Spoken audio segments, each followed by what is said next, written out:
It was another one of those long 2.5-day trips from Washington, Indiana to Washington, D.C.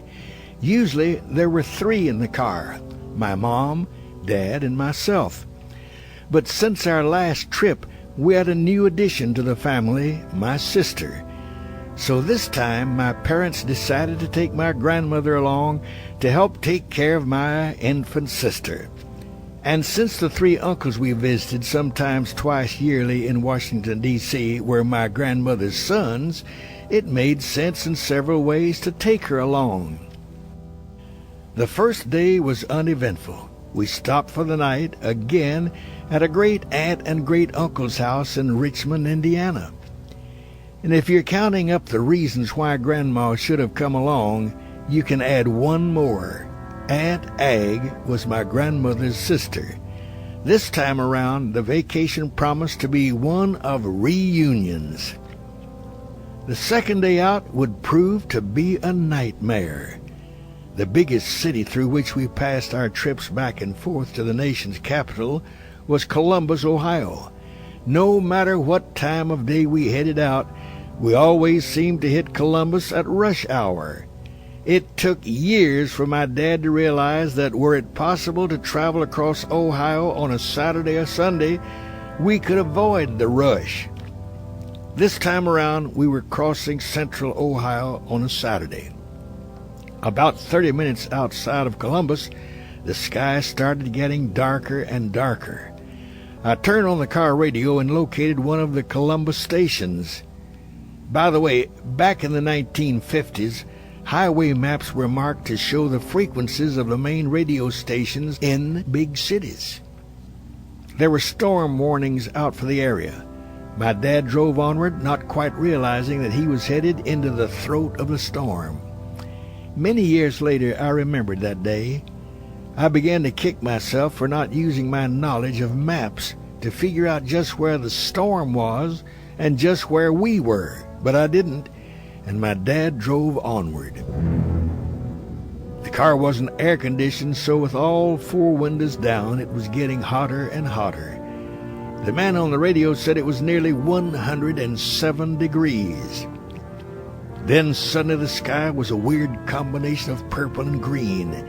We were in downtown Columbus by that time. Small branches and leaves started pelting the car.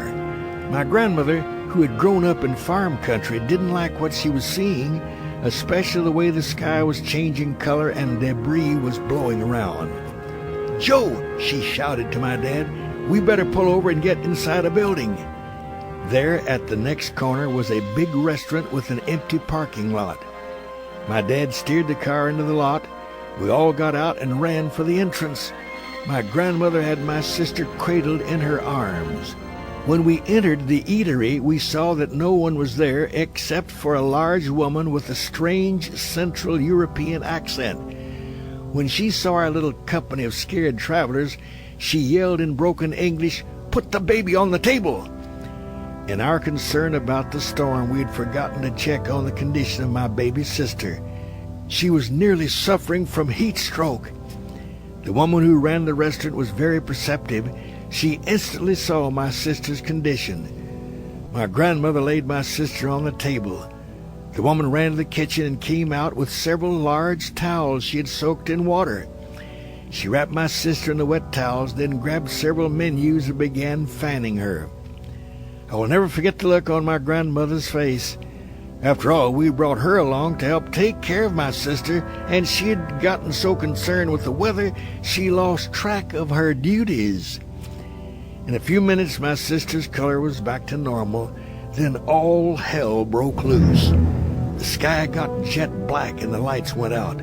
The dining room of the restaurant was filled with sharp flashes of lightning coming through the large front windows. We counted the seconds between the flashes and the thunder and realized the storm was nearly on top of us. All 6 of us got down on the floor behind the sit-down counter and waited for the worst. With a tremendous boom, a tree out front split in half. One of the front windows broke. Then, as quickly as it had approached, the storm left. Within a few minutes, the sky was clear. Though the woman had offered to feed us, none of us felt like eating, and we had miles to go. When we left the building, we realized that the temperature must have dropped 30 degrees. And we noticed something else. The streets were strewn with limbs and debris. The overhead wires for the electric buses had fallen. We could see sparks. We left by a side alley and made our way back to the main street. No one spoke. Slowly, my dad was able to maneuver around limbs and trash for about 10 minutes until we got out of the storm-ravaged area. The man on the radio was back now, and this time he was saying that the city had set a record-high temperature for the day, caused by the arrival of a quickly moving tornado that had done major damage to one Columbus neighborhood. However, he said no one had been badly hurt.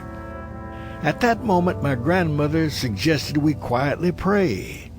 She mumbled something I had not heard before and made the sign of the cross, then looked to see that my sister was okay. After getting out of Columbus, we thought we were home free. Then from the back end of the car came a louder and louder squeaking sound. By the time we got to Cambridge, Ohio, my dad decided to have someone check it out. On the main drag was a Buick garage. We pulled in and asked for help. We ended up spending the day there. One I will never forget, but that's another story.